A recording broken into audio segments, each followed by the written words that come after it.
Breaking tonight, 16 House Democrats demanding an end to Nancy Pelosi's position as the top boss of her party.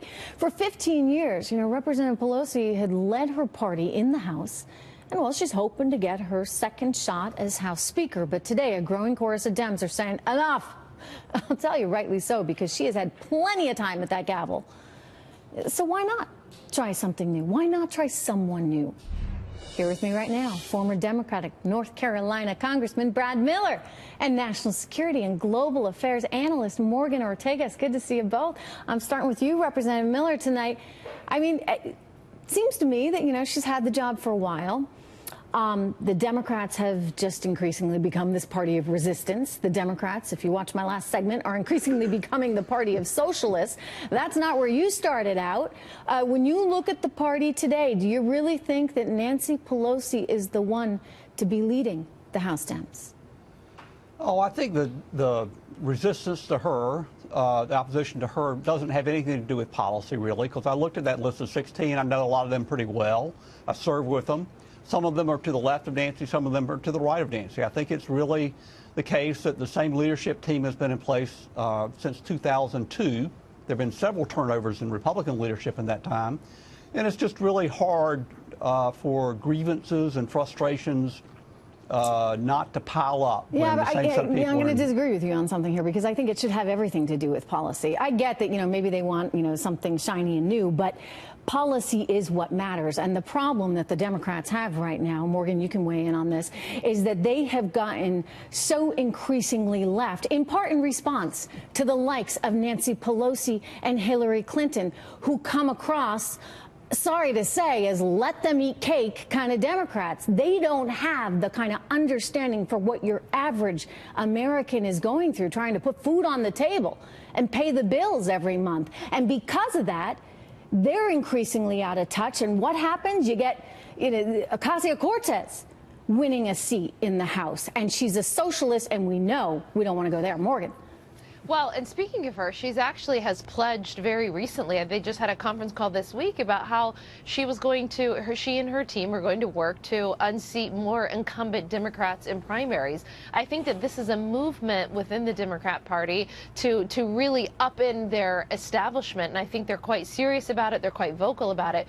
To your point, Trish, if you look at what happened in the midterms, it was actually not the Beto, Bernie wing of the party that was successful. In fact, everyone who ran, especially in these red and purple states on a far left agenda, they actually lost. It was the people that you saw that ran as common sense Democrats, a more moderate version of Democrat, that actually prevailed on election day in some of these close districts. I'd also say, Trish, you and I have been in business for quite some time, and when you look at the average tenure of a CEO, for example, you would never have a CEO be in power for 15 years this day and age and then continue to ask for another 2, 4, 6 years of power. So listen, woe be it under me to tell the Democrats what to do. But I think from every metric by which you judge a leader, whether it's private sector, public sector, charities, whatever it may be, I mean, 15 years is a long but time to be the head of the House. I've brought this up with a lot of Dems, and they say to me, but she brings in the big bucks.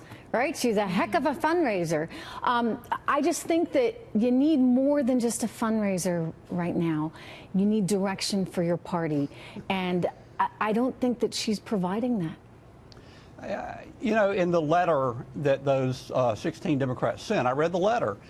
There's very little talk of policy. It is about having new leadership. There's a lot of generational change talk, but there's not really a whole lot of policy talk. But do you understand when I say that's a mistake? Because you actually do need policy. I hate to break it to y'all, but policy is the foundation. And too often, we got politicians out there, and we got reporters as well, who get away from the actual policy. Policy matters. So if they're going to rant and rave about her, well, we're just sick of her, right? It's been too long.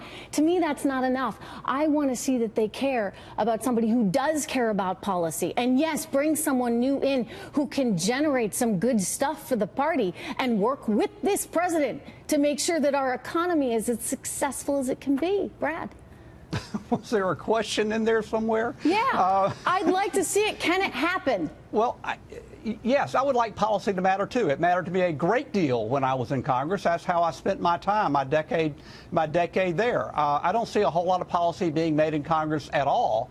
I don't think it's that great a gig for people who really care about policy, to be honest. And I think that's part of the frustration. And it's not necessarily Nancy's fault personally. It's not Steny Hoyer's fault. It's not Jim Clyburn's fault. But there is institutionally, animals, Congress, policy.